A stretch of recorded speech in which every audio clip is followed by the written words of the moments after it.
اللہ پاک نے اپنے حبیب پاک کے تذکرے کا ایسا اہتمام فرمایا کہ قرآن کریم کی متعدد آیات میں میلاد رسول کا ذکر ہے، حبیب پاک کے نسب جلیل کا ذکر ہے۔ چنانچہ حضور پاک علیہ السلام کے شہر میلاد کا ذکر کر کے فرمایا لا اقسم بہذا البلد وانت حل بہذا البلد، مجھے شہر مکہ کی قسم ہے اس لیے مصطفیٰ کہ آپ اس شہر مکہ میں جلوہ افروز ہوئے ہو، وانت حل بہذا البلد، حالانکہ وہاں اللہ پاک نے خانہ کعبہ بھی رکھا ہے، وہاں اللہ پاک نے زمزم کا چشمہ بھی رکھا ہے، وہ اللہ پاک نے صفا و مروہ بھی رکھا ہے۔ الغرض مکے میں گناگو خوبیاں موجود ہیں،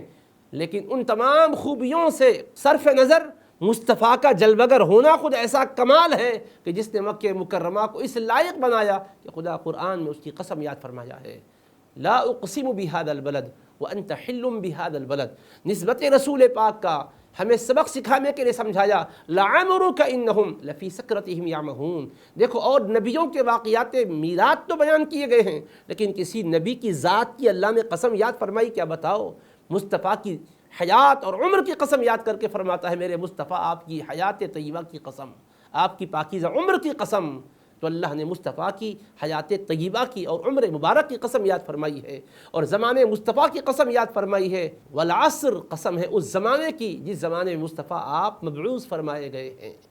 نبی پاک علیہ السلام کی نسبتوں کو اللہ پاک بتا رہا ہے کہ میرے مصطفیٰ جب تشریف لائے تو آپ کی آمد کی وجہ سے میں نے شہر کو محترم بنایا، مصطفیٰ علیہ السلام کی جلوہ گری کی وجہ سے زمانے کو میں نے مکرم بنایا، مصطفیٰ علیہ السلام جس قبیلے میں تشریف لائے قبیلے کو میں نے محتشم بنایا، مصطفیٰ علیہ السلام جس زمانے میں تشریف لائے اس زمانے کو میں نے مقدس بنایا۔ کیا صبح صادق کا وقت دعاؤں کی قبولیت کا وقت نہیں ہے؟ کیوں اللہ نے اس میں خیر و برکتیں رکھی ہے؟ کیوں دعاؤں کی قبولیت کی گھڑیوں کو اللہ نے اس کے اندر سمو دیا ہے؟ ارے وہ وہی تو لمحہ ہے جس میں مصطفیٰ اس دھرتی پر جلوہ افروز ہوئے ہیں، تو نسبت سے اللہ نے اس گھڑی کو کتنی برکتوں رحمتوں والی بنایا۔ تو یہ سمجھا رہا ہے اللہ تبارک و تعالیٰ اپنے بندوں کو کہ میرے اس پیار کے انداز کو دیکھ کر تم سمجھو کس طرح سے میرے مصطفیٰ علیہ السلام کی میلاد کا موضوع اہمیت رکھتا ہے دین کے موضوعات میں، اعتقاد کے موضوعات میں۔ اس لیے کہ میرے حبیب پاک علیہ السلام اس کائنات میں تشریف لائے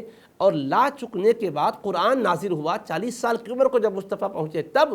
تو اب حضور کے آنے کا ذکر قرآن میں کیوں کیا اللہ پاک نے؟ بھئی ایسا بھی نہیں ہے کہ آئے ہوئے ہیں کہ لَقَدْ جَاءَكُمْ رَسُولٌ مِّنْ أَنفُسِكُمْ، اور وہ بھی قد نہیں، قد پہ لام بھی ہے اور فعل ماضی بھی ہے۔ لَقَدْ جَاءَكُمْ، البتہ تحقیق کے تشریف لائے ہیں تمہارے پاس ایک عظمت والے رسول،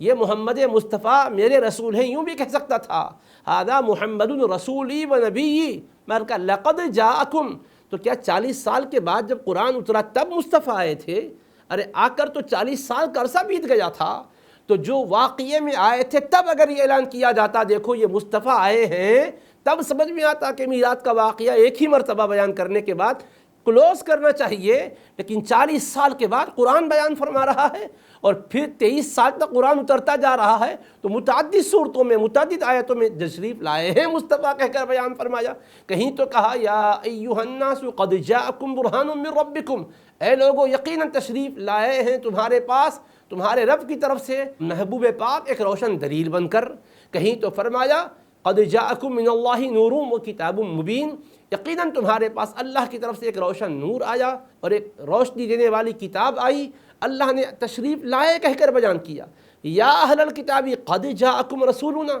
ارے بھائی یا ایھا الناس تو کہا، اب یا اہل الکتاب بھی فرمایا اے کتاب رکھنے والو،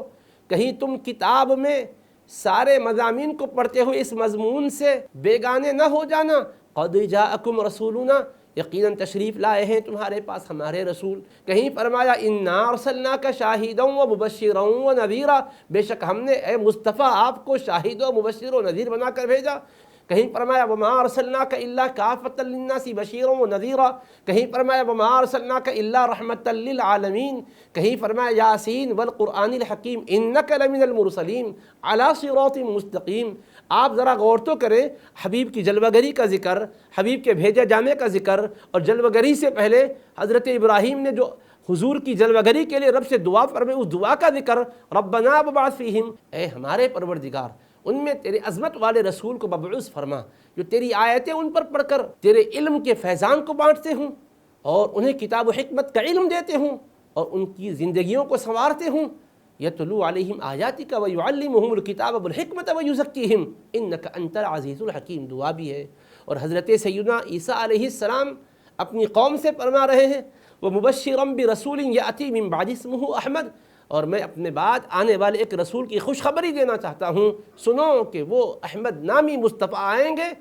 اور وہ جب تشریف لائیں گے تو ساری بہاروں پہ چھا جائیں گے. چمن جہاں کو اپنی بہاروں پہ ناز تھا، وہ آ گئے تو ساری بہاروں پہ چھا گئے.